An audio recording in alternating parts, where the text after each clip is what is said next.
নমস্কার বন্ধুরা, মানবীর রান্নাঘরে আপনাদের সবাইকে স্বাগত জানাই।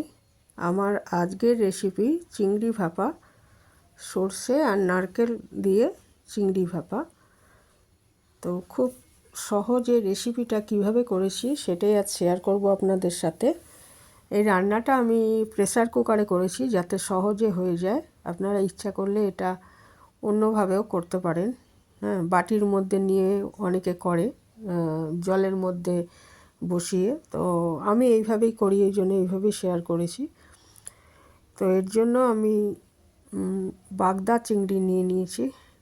এই বাগদা চিংড়িটা খেতে খুব সুস্বাদু হয়, এই জন্য এই মাছটা নিয়েছি আমি।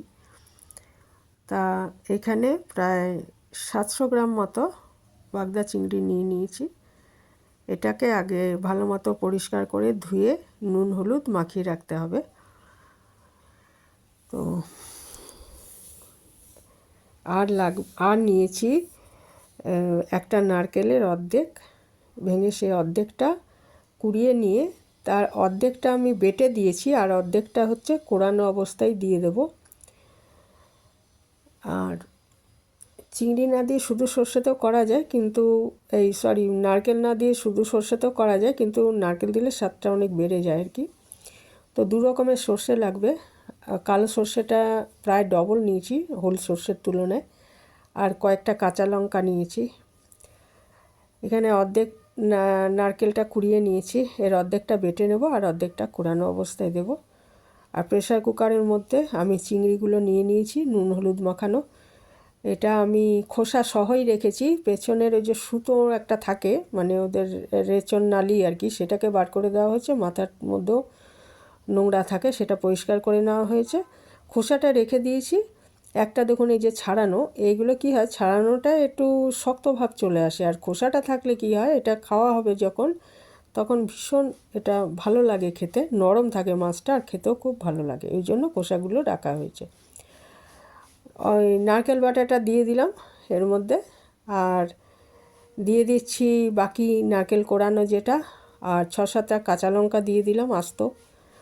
আর কিছুটা কাঁচা লঙ্কা, কিন্তু 4-5টা কাঁচা লঙ্কা কিন্তু আমি বাটা এর সাথে মিশিয়ে দেব।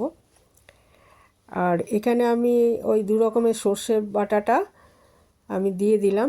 দিয়ে দিচ্ছি 1 বাটি মতো জল। আপনারা যেরকম ঝোল খেতে চান সেই রকম মতো দেবেন। যদি আরেকটু মানে ঝোল রাখতে চান তাহলে আরেকটু জল দিতে হবে। আর দিয়ে দিতে হবে পরিমাণ মতো নুন। নুনটাও একটু বুঝে দিতে হবে, কারণ মাছের মধ্যেও নুন আছে।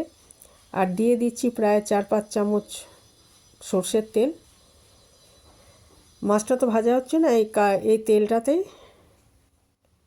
তেলটাই আর কি রান্নাটা হবে, কাঁচাই রান্নাটা হচ্ছে মাছটা। আর পরিমাণ মতো নুন দিয়ে দিয়েছি। আর এরপরে এগুলো সব মাখিয়ে নিয়ে আমি প্রেসার কুকারে মোটামুটি মিডিয়াম আঁচে রেখে 3টে সিটি দিয়ে নিচ্ছি। 3টে সিটি দেওয়ার পর এটা নামিয়ে নিয়ে নিজে থেকে ঠান্ডা হতে দেব, গ্যাসটা বার করব না, তাহলেই আমার রান্নাটা তৈরি হয়ে যাবে। একদমই সিম্পল রান্না। এই যে একটা সিটি আমি দেখালাম, এরকম আমি 3টে সিটি দিয়ে নিয়েছি। তারপরে নিজে থেকে ঠান্ডা হতে দেওয়ার পর একটা পরিবেশন পাত্রে এটা ঢেলে নিলাম। এই ছিল আমার আজকের সিম্পল রেসিপি। আপনারা কে কোথার থেকে দেখলেন ভিডিওটা একটু জানাবেন কমেন্টে।